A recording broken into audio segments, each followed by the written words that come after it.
and welcome to Conversations and Cocktails. Today's guest is Myra Tishkoff. I've learned that means table head. I don't know what that means, but it sounds really good. So you should watch and find out. And follow me. There is a button somewhere that I like to be pushed under the table. Hi, and welcome to Conversations and Cocktails. Today's guest is Myra Tishkoff, and she is a speech pathologist. She was actually my baby's speech pathologist. We have tongue stuff. And she chose a Negroni. Delicious. Oh, Cheers. it's my favorite. Delicious. So good. Okay. So I have known Myra. How long have we known each other? 6 or 7 years? Has it been that long? 13. Yep. About 6 years. And she, as I said, she was my son, my youngest son. I have 5 children. She was the last one.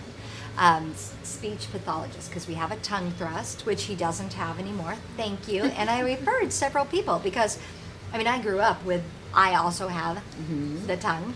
And so I grew up going to speech therapy, and I still have issues. And so I was like, you are amazing. He has no issues. Even I use the little machine, and like, why? Just amazing. It's amazing. You are magic. Oh. So it's true. Thank you. Again, braces and all the things that I had to go through. But, so that's how we met. Sorry, tangent. And how I fell in love was Kalani Kai. Yeah. It was, so when you go and you meet your child's speech pathologist, it seems like it's, just kind of a cut deal. But she had been to Hawaii.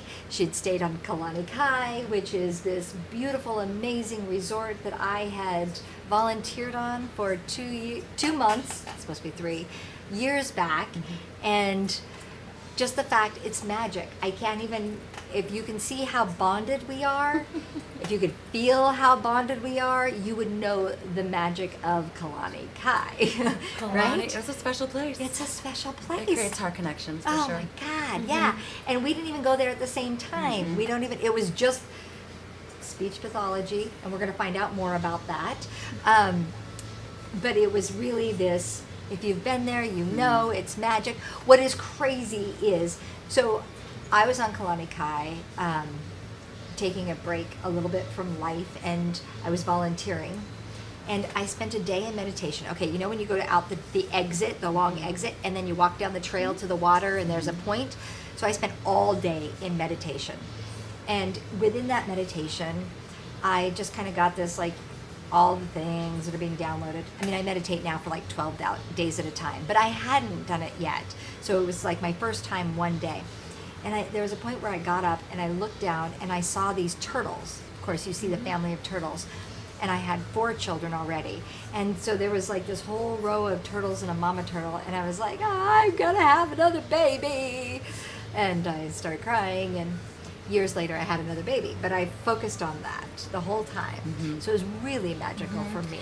Yeah. And then you were his doctor, not doctors, but what do you, Speech pathologist. We do speech physical therapy. therapy? Speech Would it be therapy. like a speech therapy? Speech is therapy.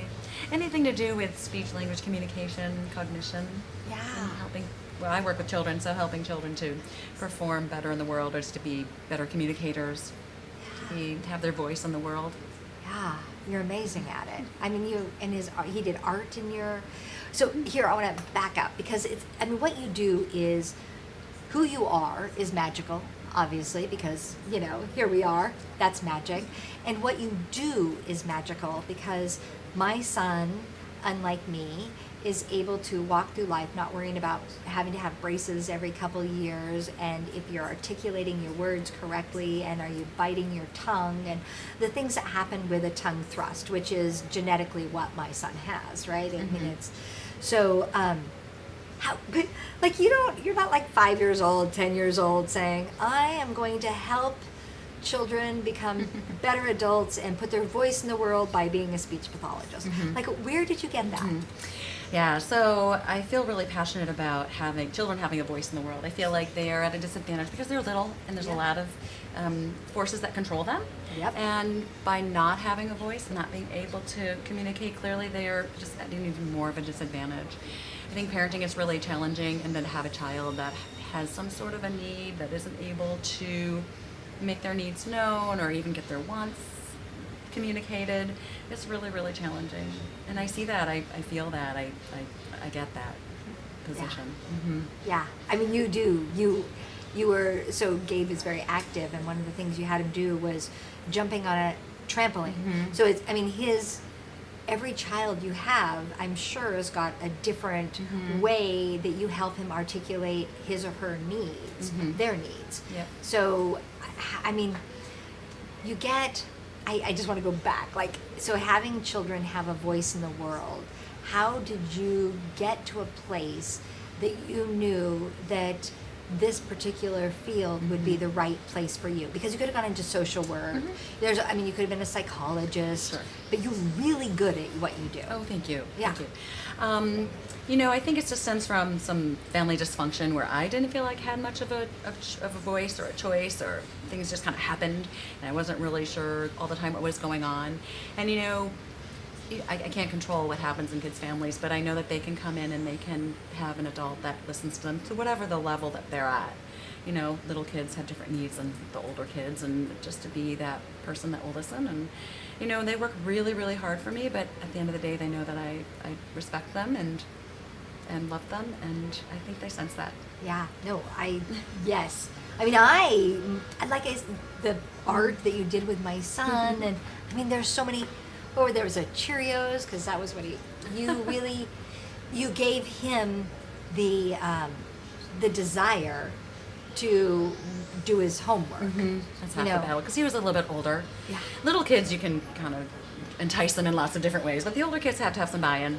And you know, I practically stand on my head if it makes them, you know, want to work for me. So I just I call it the hook. It's like, if I can just find what makes that kid tick and whatever that hook is for them, and use that to motivate them. Sometimes it's the relationship, sometimes it's an external reinforcement, but you can always find the thing that works for that kid. Yeah, you're good. I mean, it appears as though you're good at it. Yes. Yes. So now, when you went to college, did you go in knowing that you were going to be a speech pathologist? Pretty much, yeah. My undergrad and graduate degrees are both in communicative disorders. Wow. Yeah. So in high school, you just figured this out? Like, how did well, you? I'm so actually- curious. Like, you're so good at it. You're like a master in your Well, I've been field. doing it for a long time.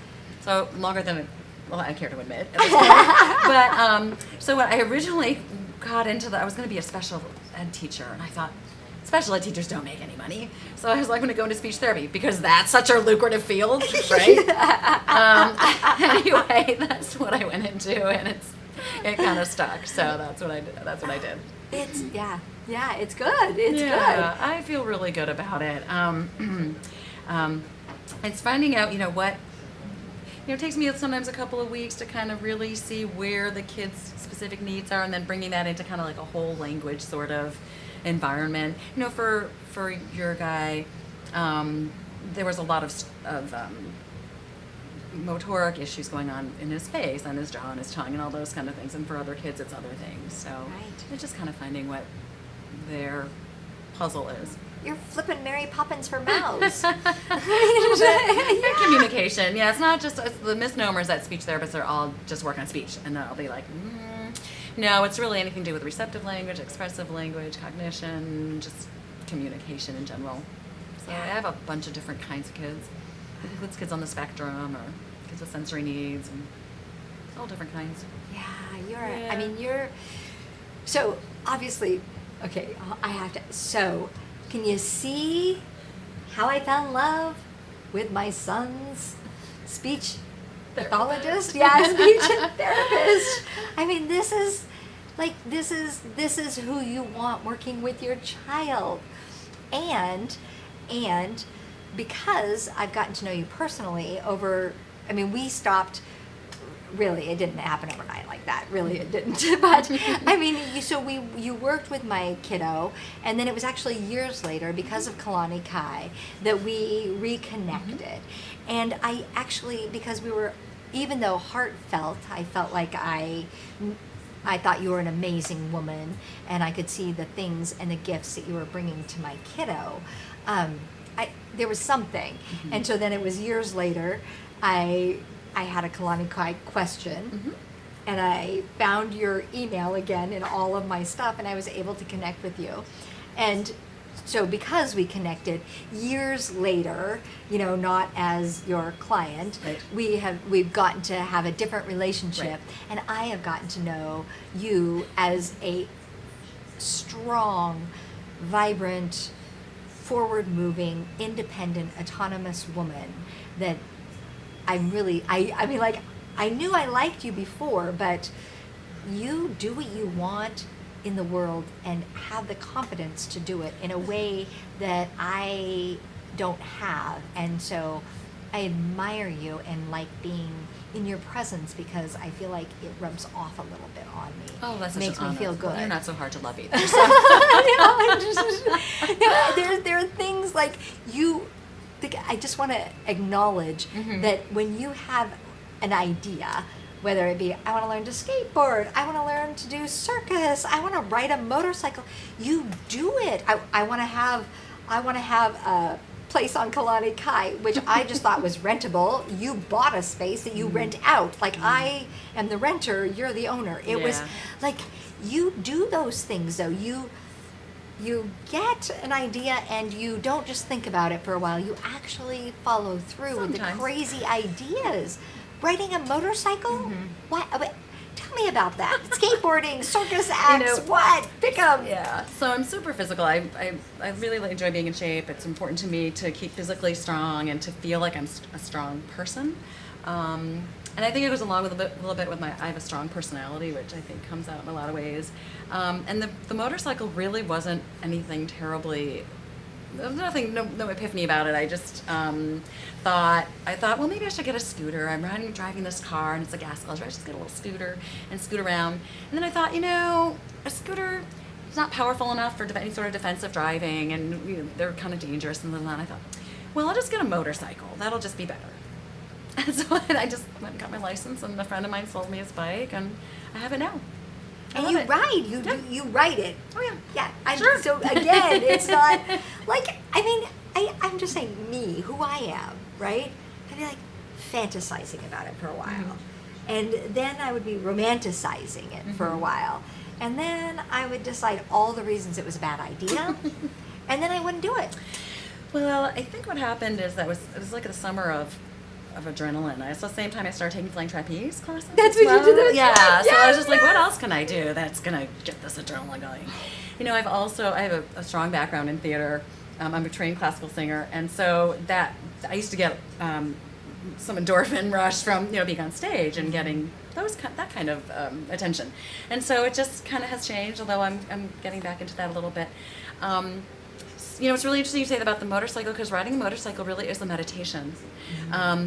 It really calms me down and brings me super into my body, because you have to be so aware. You're just an exposed entity, and there's nothing holding you on.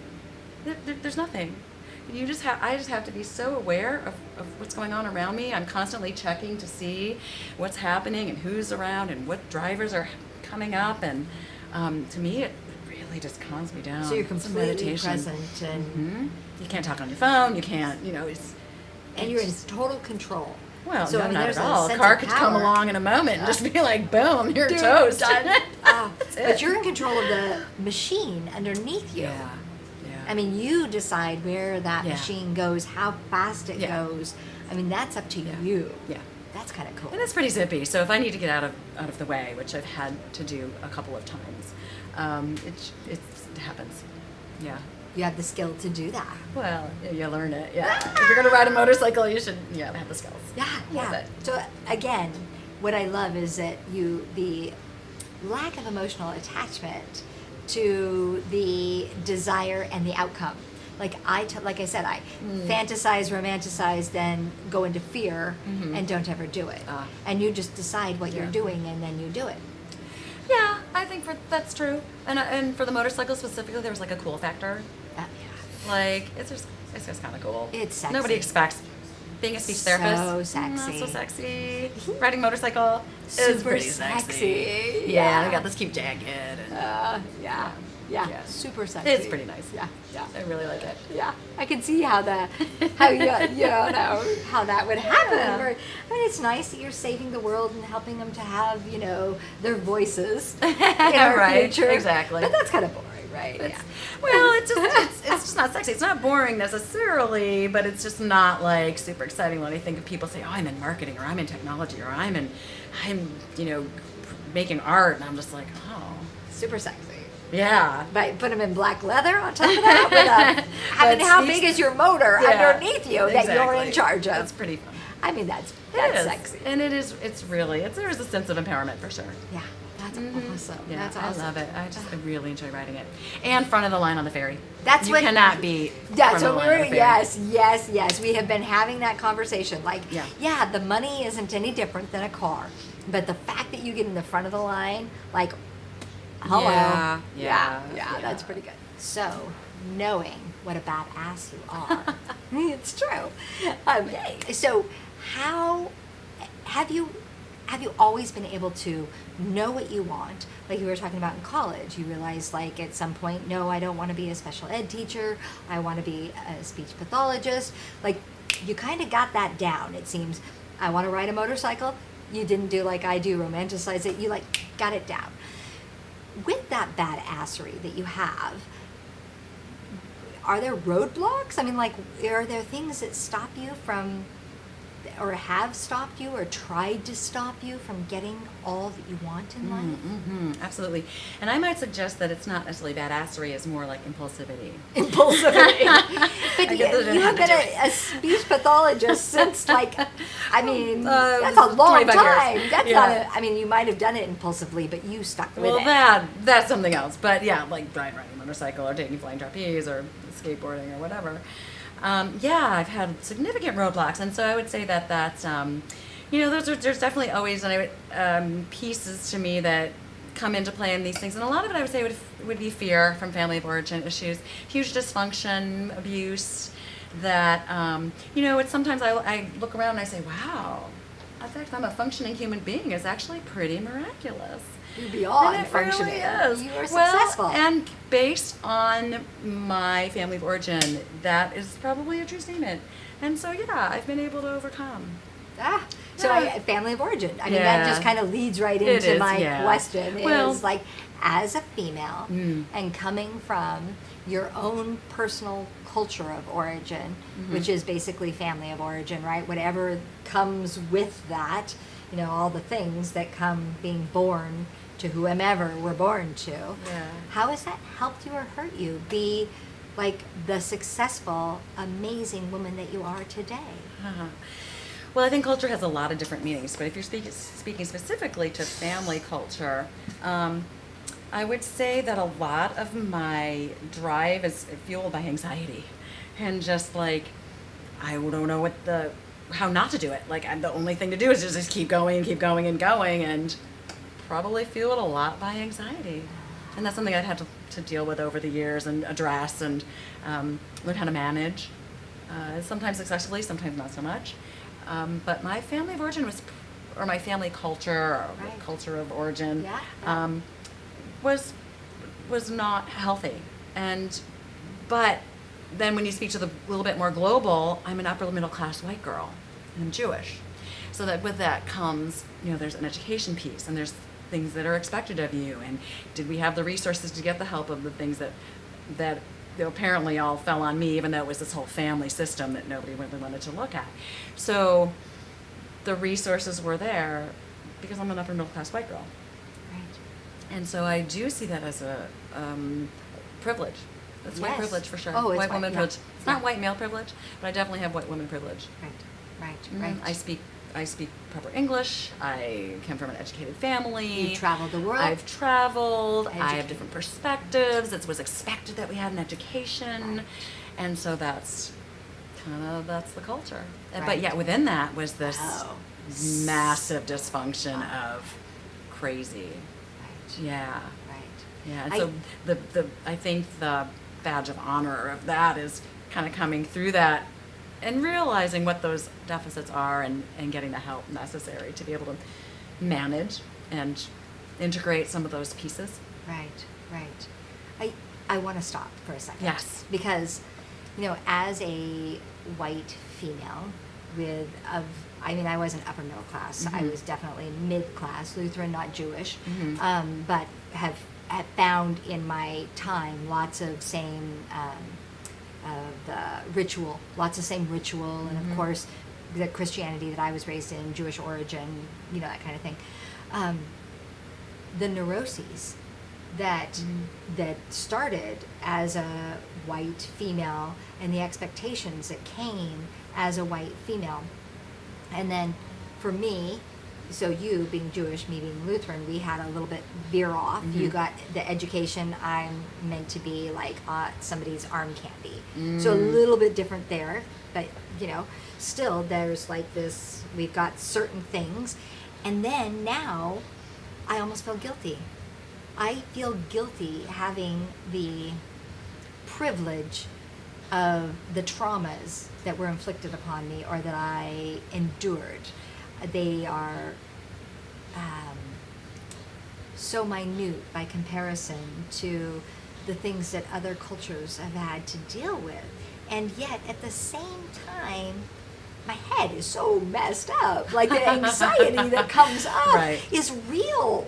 Like, yes, it looks privileged externally. I get that. And truly, truly, like, verily, verily, I say unto thee, my head is messed up, even if I'm a white female with lots of privileges.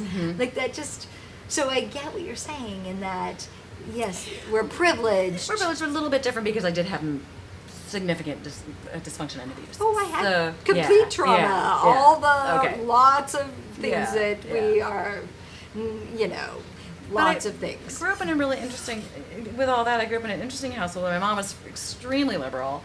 Both my parents are very liberal. I grew up with my dad's a professional musician. And so Oh. just our culture, that kind of culture. So we grew up, it was very integrated. It was all, we do it with people with different sexual orientations. It just wasn't a thing, ever in my upbringing. So even with our traumas. And even with the traumas. Yes, there's still the yin to the yang, right? The things that we did get, like you're Yeah. talking about being able to be liberal and those types of things. I mean, life is good, even with the trauma and unfortunate how it does block us. And with our privilege, it still is a trauma. A trauma is a trauma is a trauma.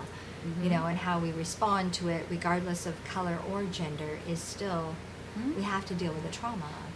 So I can see how that comes up as anxiety. And I love that you are so willing to acknowledge your privilege. Well, there's two sides of it. One is I've come through a lot of my trauma, and I do feel like it's time for me to be able to start giving back to people. I haven't decided exactly how to do that, but it is time for me to start working with people that are going through some of those similar situations. But it's so funny because Seattle is so white. It's hard to even see the privilege sometimes. When I moved to Seattle, I was living on Guam. And so I moved here and I'm like, where are the brown people? And where I grew up my high school was 50% black. So it was a little bit shocking to me to move to such a white place. Right. We're Scandinavians. Right, We exactly. are even people of Jewish descent didn't come here. No. I did not grow up with Jewish people. Right. But I did have a few black friends and Asian friends. But it wasn't until I was in my 20s that I even, there's Jewish people who live here? I thought we were all Lutheran. And blonde hair, blue eyed. Crazy, huh? Yeah. Crazy. Yeah. Not even, I just didn't even know I was in a bubble. Yeah. Never traveled, didn't do any of the things. Really? No. Not until made I you- became an adult. And what made you decide to go do that? Because I don't like living in a bubble. You decided the bubble wasn't big enough. Dear God, we all look the same, we all sound the same, we all act the same. Yeah. So it was a little eye-opening to me that there's actually places like Seattle. Right. And so, but kind of starting to realize, bringing it back, just it's time for me to start I don't want to say I guess it is privilege. I am an upper middle class white girl, so to use that privilege to then see how I can assist other people that are going through, potentially serious, other pieces of their life that they need to work through. Right. Because I've done it. Yeah. I've done it. It's not fun. Which is probably how our hearts connected. So Yeah, that could be. yeah, Yeah. I love that. Okay, so how do people find you? I mean, in your business world, that they have Professional? children and Yeah. they want to have the same experience that I had with you. Because so sweet. Yeah, my son's was really just a tongue thrust. And he You was- do a lot more than that. But he was delightful too. He was his beautiful personality, and he was just delightful. In fact, I still have his picture Oh. hanging in my office because I hang up a picture of the kids that they get to paint and hang it up there. So, there are people out there that have children that want the very best of the best in speech pathology in the Seattle region. How do they find you? Thanks for asking. Yeah. So I have a website. It's blueskyspeechtherapy.com, Okay. and I'm located right near Central Market, just over the border of Seattle into Shoreline. Okay. Very convenient to I-5 and 99. Yeah. Edmonds, Shoreline, Seattle. And you've got kids' art and all the things around. Yes. Yeah, they like coming. Yes. They do. Blue Sky Speech Therapy. And it's not just for tongue thrusts, No. it's also for. Receptive language, expressive language, language delays, articulation disorders and errors, and cognitive abilities, and anything to do with communication. Helping the children have a voice for tomorrow. Thank you so much, Myra. Thank you. I really appreciate it. Thank you. Oh, your willingness to be here, I really do appreciate. Thank you so much. Like, it's like, shit. Cheers. Yes. To you. To us, you did it. Nah.